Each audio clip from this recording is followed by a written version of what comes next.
بسم اللہ الرحمن الرحیم۔ محترم سامعین، ناظرین و ویورز، السلام علیکم ورحمۃ اللہ وبرکاتہ۔ میں امید کرتا ہوں کہ آپ اللہ تعالیٰ کے فضل و کرم سے خیریت سے ہوں گے۔ اللہ تعالیٰ آپ کو، آپ کے اہل خانہ کو ہمیشہ اپنی حفظ و امان میں رکھے، آمین۔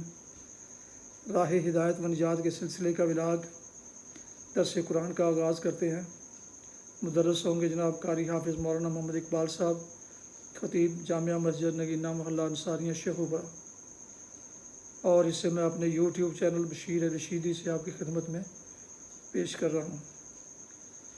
یہ ولاگ روحانی اور قرآنی ہوتے ہیں اور جو روزانہ کے حساب سے اس چینل پر اپلوڈ کی جاتے ہیں، لہٰذا اگر آپ نے اسے ابھی تک سبسکرائب نہیں کیا تو پلیز سبسکرائب کر کے دوستوں سے شیئر بھی کر لیں اور بیل آئیکن کو ضرور پریس کیجیے گا۔ شروع کرتے ہیں درس قرآن۔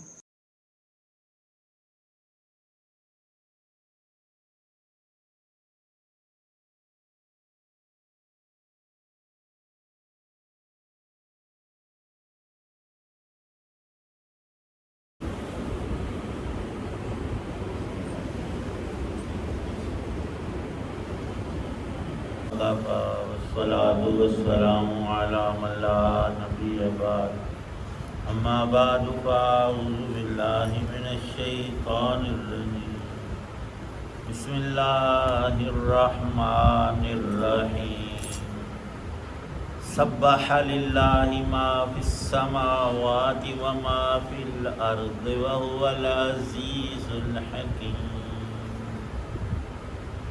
يا أيها الذين آمنوا لم تقولون ما لا تفعلون، كبر مقتا عند الله أن تقولوا ما لا تفعلون، إن الله يحب الذين يقاتلون في سبيله صفا كأنهم بنيان مرصوص، صدق اللہ العظیم۔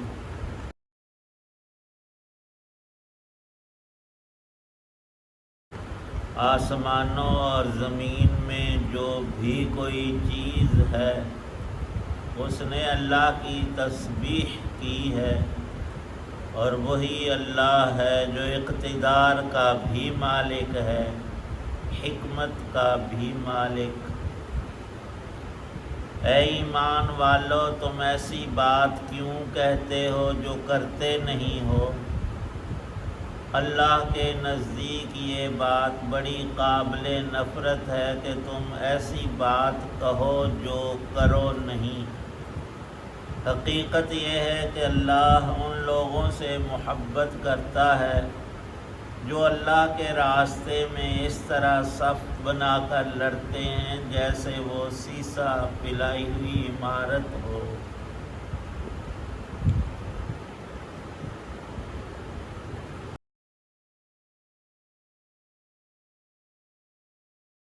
اٹھائیسویں پارے کی سورہ صف کی پہلی 4 آیات ہیں۔ بہت سی صورتوں کی ابتدا انہی مبارک الفاظ سے سبح للہ، یسبح للہ۔ قرآن پاک کی خوبیاں اور کمالات اللہ کے یا اس کے پاک پیغمبر علیہ السلام کے نہ کوئی کامل جانتا ہے اور نہ بیان میں آ سکتی ہیں۔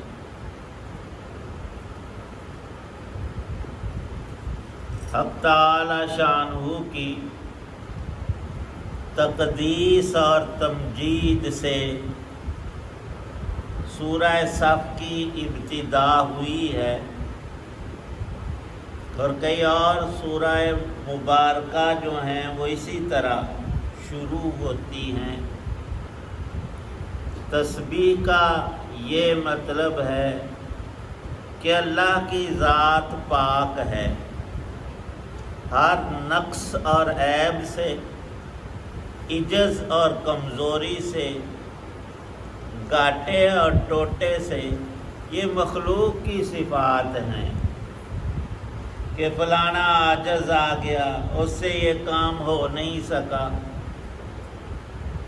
اللہ پاک ہے۔ کس سے پاک ہے؟ عیب سے پاک ہے، ظلم سے پاک ہے، اللہ کی ذات ہر نقص سے پاک ہے۔ یہ تو نیگیٹو کے اعتبار سے اور منفی ہے، اور اس بات ساتھ ہی تمجید بیان کی، مجد، بڑائی، عظمت، اور سب سے اوپر اور بہتر اللہ کی ذات تو ہے ہی، اس کی صفات، اس کے اسماء، وہ ذات العزیز سب پر غالب ہے، اس کا حکم ہر ایک پر چلتا ہے۔ تکوینی احکام اور صرف تشریعی حکموں کے اندر بندے کو کچھ اختیار دیا ہے، وہ بھی آزمائش کے لیے۔ اور پچھلی سورہ مبارکہ اور مضامین بھی یہ گزرے کہ انسان میں جب ایمان صحیح ہو، اس کے دل میں اندر نور ایمان ہو، تو اس کو ضرور عمل صالح کی توفیق ہوتی ہے۔ ایمانیات کے سلسلے میں اللہ تعالی شانہ کی سب سے پہلے تسبیح و تقدیس اور تمجید و تکبیر ہی آتے ہیں۔ ہم ویسے ہی نہیں اللہ اکبر کہتے، حقیقی بڑی ذات ہے ہی اللہ کی، اور انسان تو ایک عاجز مخلوق اور چند فٹ کا یہ جسم ہے، لیکن اس میں اللہ نے کمالات بہت رکھے ہیں۔ ایک زبان ہی ہے، اس میں کیا کچھ ہے، صرف بولنا نہیں، چکھنا بھی ہے، کھانا پینا، اس کو نگلنا، آگے پیچھے کرنا، بہت سی چیزیں رکھی ہیں، پر بڑائی صرف اللہ کے لیے، باقی ساری مخلوقات اس کے سامنے عاجز ہیں۔ سورج، چاند، ستارے، زمین، آسمان، پہاڑ، دریا، ہوائیں، سب اللہ کے حکم کی تابع، جیسے اس نے ساری چیزیں خود بنائی ہیں، کسی کی مدد، نقشہ، کسی طور سے شمولیت ہرگز تخلیق میں نہیں، اکیلا خالق ہے۔ اور ہماری طرح اللہ پاک نہیں بناتے، ہم نے عمارت بنانی اور چیزیں اور بندے اور مزدور اور سارا کچھ کرتے ہیں۔ اللہ تعالی شانہ کے ارادے کا نام ہی وجود ہے۔ اب اللہ پاک کی جب یہ صفات بندے کے اندر اترتی ہیں تو پھر دل چاہتا ہے کہ میں رب کی رضا کا کام کروں۔ حضرات صحابہ علیہم رضوان مسجد نبوی میں بیٹھ کر یہی تذکرہ کر رہے تھے، آپس میں ایک دوسرے کو کہہ رہے تھے کہ ہمیں پتہ چل جائے نا کہ اللہ پاک کس کام سے سب سے زیادہ راضی ہوتے ہیں تو ہم بڑھ چڑھ کر وہی عمل کریں۔ اللہ کی شان کے ساتھ ہی نبی پاک صلی اللہ علیہ وسلم کا گھر ہے، اللہ کے گھر کے متصل ہی درمیان میں صرف ایک دیوار ہے، وہی نازل ہوئی، یہ آیتیں اتری، اور نبی پاک صلی اللہ علیہ وسلم گھر سے مسجد میں تشریف لا کر ان آیتوں کو پڑھ کر سنا رہے۔ اور کیسا عجیب، عظیم، پیارا مضمون ہے۔ ارشاد ہے کہ رب کو بندو تمہاری کوئی ضرورت نہیں ہے، تم اللہ کی تسبیح و تقدیس کرو نہ کرو، مخلوقات سب کی سب جو ان گنت اور بے شمار ہیں، ساری کائنات اللہ کی تسبیح و تقدیس کرتی ہے، اور اللہ کی ذات ہے ہی مقدس اور مکرم اور معزز۔ رہی یہ بات کہ بندہ رب کی بڑائی بیان کرے تو انعام کا مستحق ہے، پھر اللہ اسے اجر و ثواب عطا کرتے ہیں۔ اور سارے ہی انسان اور ساری ہی کائنات اس کی یاد سے منہ پھیر لے، اس کی بادشاہی میں ایک رتی برابر کمی نہیں۔ جب کچھ نہ تھا، اللہ پاک کی ذات اور صفات اور اسماء اسی طرح تھے، پھر اللہ نے مخلوقات کو پیدا کیا۔ یہاں ایک سوال بھی ہے کہ اللہ نے ہمیں کیوں بنایا، زمین و آسمان کیوں بنائے؟ اس کیوں کا ایک جواب یہ بھی ہے کہ اللہ نے اپنی عظمتوں اور شانوں کو دکھانے کے لیے مخلوقات کو وجود بخشا ہے، اور ہر شے رب کی عظمت پر ایک عظیم دلیل ہے، خود ہمارے سمیت۔ تو ہمیں اللہ نے ایمان عطا کیا ہے۔ ایمان والوں کو 90 کے لگ بھگ قرآن میں خطاب ہے، یہاں بھی ہے یا ایھا الذین آمنو۔ ایک بڑی اہم بات کہ انسان کو دعویٰ نہیں کرنا چاہیے، ہمیشہ رب کے سامنے عاجز اور عجز کو اختیار کرے، گردن ڈال کر بات کرے۔ کیوں؟ احکم الحاکمین، رب العالمین سے گفتگو ہے۔ پہلی بار یہ سمجھائی اللہ پاک نے کہ لم تقولون ما لا تفعلون، بندے کو یہ چاہیے بات اتنی کرے جتنی پر عمل کر سکے۔ بے جا دعوے کرنا اور بڑائی کو دکھانا کہ ہم یوں کریں گے، ہم اس طرح کریں گے، نہیں۔ بہت دفعہ پکا ارادہ ہوتا ہے بندے کا، لیکن کوئی رکاوٹ پڑ جاتی ہے، قدرتی طور پر بیمار ہو گیا، کہیں آنا جانا تھا، وعدہ تھا، پورا نہیں کر سکا۔ اس لیے فرمایا کہ کردار اعلیٰ ہونا چاہیے، گفتگو نہیں۔ اور جو بندے ہر وقت زبان کو چلاتے ہیں وہ عمل میں ان کا پاس نہیں رکھتے، کہتے کچھ ہیں اور کرتے کچھ بھی نہیں۔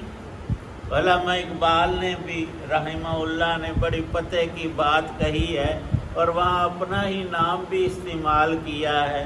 فرماتے ہیں کہ اقبال بڑا اپدیشک ہے، من باتوں میں موہ لیتا ہے، گفتار کا غازی بن تو گیا، کردار کا غازی بن نہ سکا۔ دین اور ایمان کے اندر اصل کردار ہے، بندے تیرا عمل ہے۔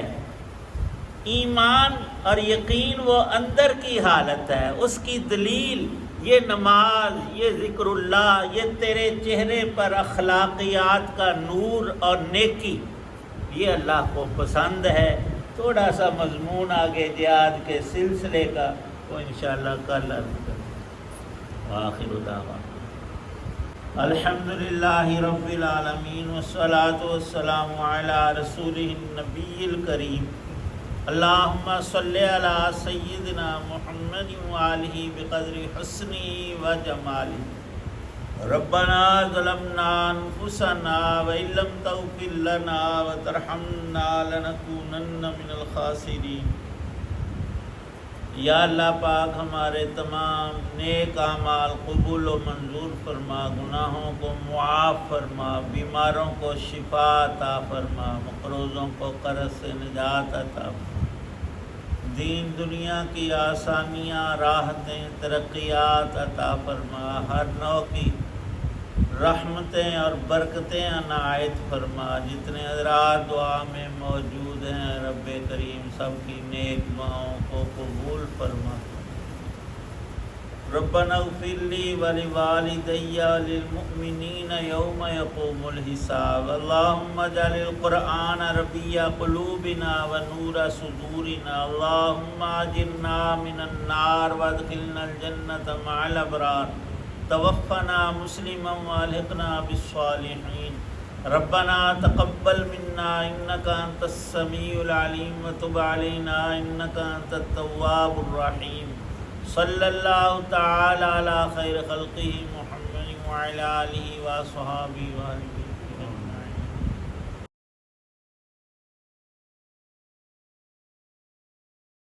آپ سن رہے تھے اور دیکھ رہے تھے راہ ہدایت و نجات کے سلسلے کا ولاگ درس قرآن۔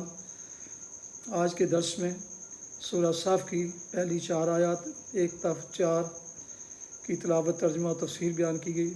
مدرس تھے جناب مولانا محمد اقبال صاحب۔ اور اسے میں نے اپنے یوٹیوب چینل بشیر رشیدی سے آپ کی خدمت میں پیش کیا۔ یہ روزانہ سلسلے کا ولاگ ہے جو تقریباً اس چینل پر اپلوڈ کیا جاتا ہے اللہ تعالیٰ کی رضا کے لیے اور آپ کے علم کے لیے۔ لہٰذا ایک دفعہ پھر گزارش ہے کہ اگر آپ نے اسے ابھی تک سبسکرائب نہیں کیا تو ضرور سبسکرائب کیجیے، دوستوں سے شیئر کیجیے۔ اللہ تعالیٰ آپ کا حامی و ناصر ہو، اللہ تعالیٰ آپ کو، آپ کے لے خانہ کو ہمیشہ اپنی زبان میں رکھے، آمین۔ اپنا بہت خیال رکھیے گا، اپنی دعاؤں میں پاک وطن، والدین، آباء و اجداد، اعزاء اقارب، دوست و احباب، ان کے علاوہ اس ناچیز کو بھی اگر شامل فرمائیں تو انتہائی شکر گزار ہوں گا۔ آج کا ولاگ ختم کرتا ہوں اس دعا کے ساتھ کہ آپ اور آپ کے اہل خانہ، دوست و احباب اور بچے جہاں بھی رہیں خوش رہیں، آباد رہیں، شاداب رہیں، آمین۔ السلام علیکم ورحمۃ اللہ وبرکاتہ۔ پاکستان زندہ باد، اللہ حافظ۔